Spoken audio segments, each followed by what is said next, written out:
Kaesang Pangarep putra bungsu Presiden Joko Widodo bisa jadi merupakan anggota parpol tercepat yang menjadi ketua umum parpol. Bagaimana tidak? Baru 2 hari menjadi anggota Partai Solidaritas Indonesia PSI, Kaesang langsung dinobatkan sebagai ketua umum PSI periode 2023-2028. Kaesang pun mengakui dirinya menjadi ketua umum PSI karena adanya privilege atau hak istimewa sebagai seorang putra Presiden Jokowi.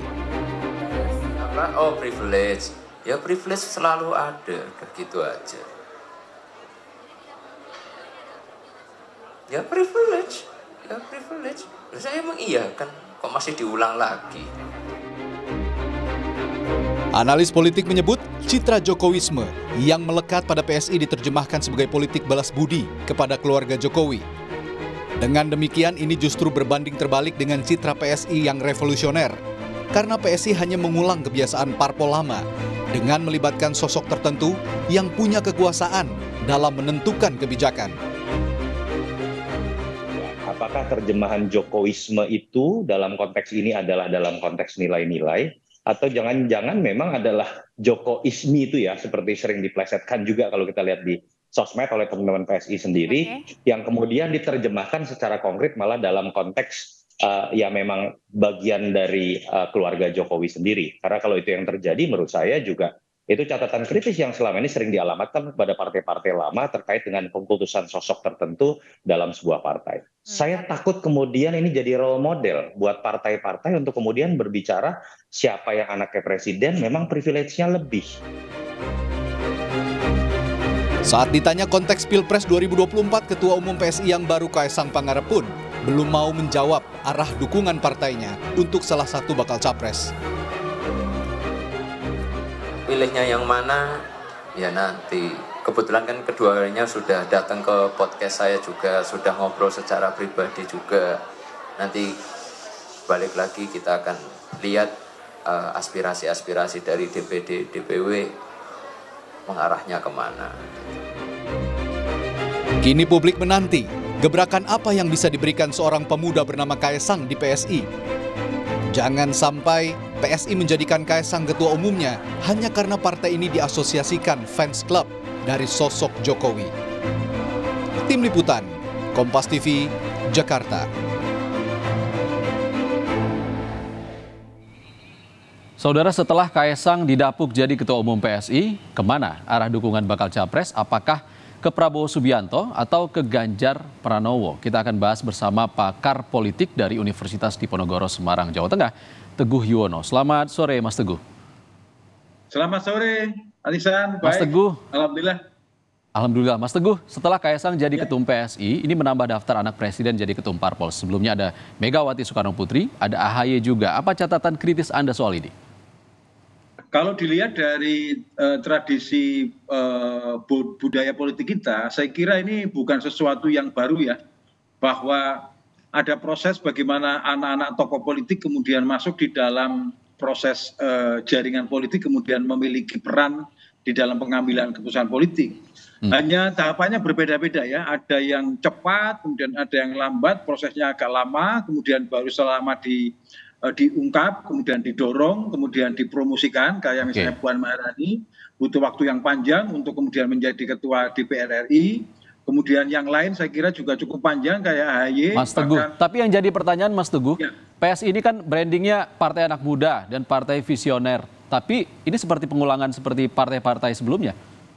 Itu tidak bisa dihindari ya, karena kultur politik kita itu kan politik berbasis figur ya, politik berbasis panutan. Jadi semodern apapun, katakanlah ini mendeklar dirinya sebagai partai pemuda atau partai orang muda, tetapi bahwa partai ini berinisiasi dengan tokoh-tokoh tertentu itu tidak bisa dihindari. Karena histori politik di Indonesia, mereka yang masuk dalam kekuasaan itu mereka yang memiliki kekuatan figur.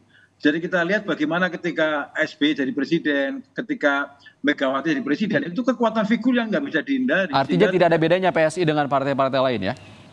Ya dalam konteks kulturnya sama. Ya dalam konteks substansi bahwa PSI itu partai yang tidak bisa juga menghindari faktor nama-nama besar, itu tidak bisa dibantah. Artinya justru nama-nama besar ini kemudian akan menentukan pengaruh politik di dalam proses berhubungan antara satu partai dengan partai yang lain, termasuk soal arah dukungan tadi.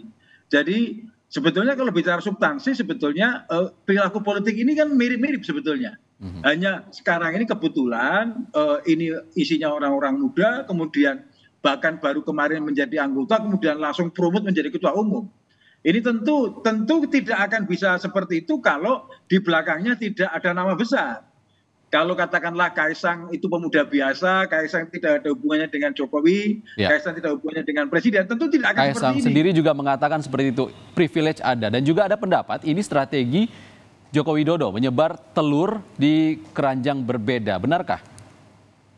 Saya kira sangat kasuistis ya. Kalau kita lihat bagaimana Jokowi berpolitik, bagaimana peran di PDI Perjuangan, ini saya kira juga bagian dari penghormatan terhadap pilihan politik anak-anaknya gitu loh. Karena berkali-kali kan Jokowi mengatakan silakan nggak apa-apa, tidak perlu izin, udah gede, udah itu pilihan politik seseorang. Nah ini saya kira sebuah bahasa-bahasa politik yang menentukan bagaimana beliau mencoba memberikan pilihan kepada anak-anaknya. Tetapi tidak bisa dibantah bahwa anak-anaknya ini juga membawa nama besar itu, sehingga sangat sulit diterima sebagai sebuah fakta bahwa nama besar itu selalu ada di situ. Artinya sangat kuat Jokowisme ini ada di tubuh Partai Solidaritas Indonesia ya, Mas Teguh?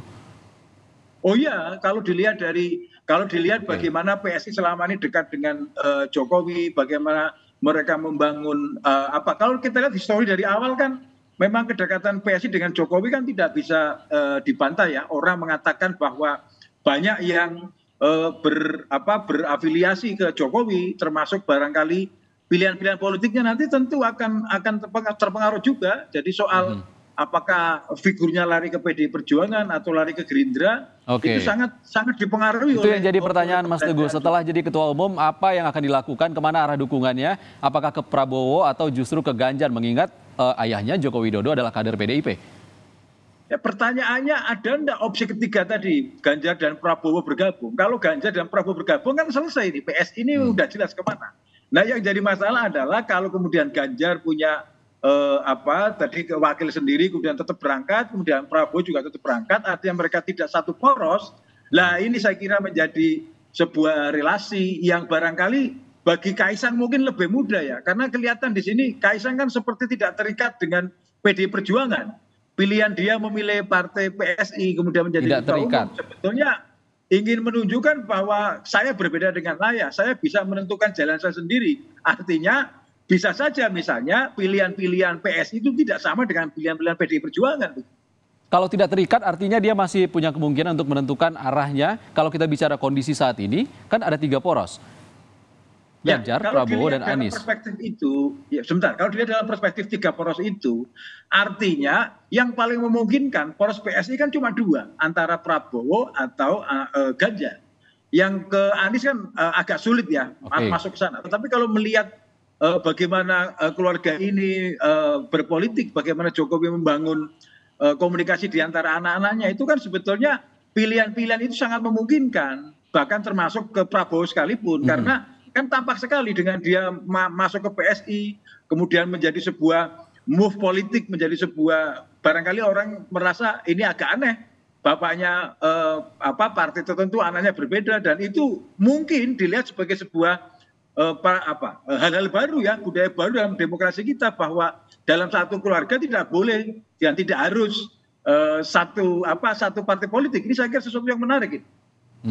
Apalagi simbol yang ditunjukkan sudah sangat jelas, Mas Teguh, seperti pernyataan Waketum Gerindra Habibur Rahman yang meminta PSI untuk mendukung Prabowo. Beberapa kali juga PSI selalu hadir di acara deklarasi Prabowo Subianto, bahkan Kaisang beberapa kali mengenakan kaos Prabowo Subianto itu.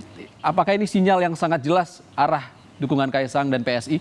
Ya, ada yang aneh nih. Kalau kita lihat ya, sinyal politik 2024 ini memang menarik ya. Contohnya misalnya tidak perlu menggunakan kata-kata verbal, membantu ini, membackup ini, tetapi perilakunya ke sana. Ya kan kita lihat beberapa kali misalnya kayak Pak Jokowi kan juga tidak pernah mengatakan mendukung Prabowo, tidak pernah mengatakan begitu, tapi faktanya Pak Prabowo ikut terus dengan Jokowi. Nah ini juga sama saya kira. Ini PSI juga hari ini kan tidak pernah mengatakan secara formal membackup Prabowo atau membackup Ganjar. Tetapi kasus di Prabowo kan ada di sana terus. Tetapi kata-katanya tidak ada.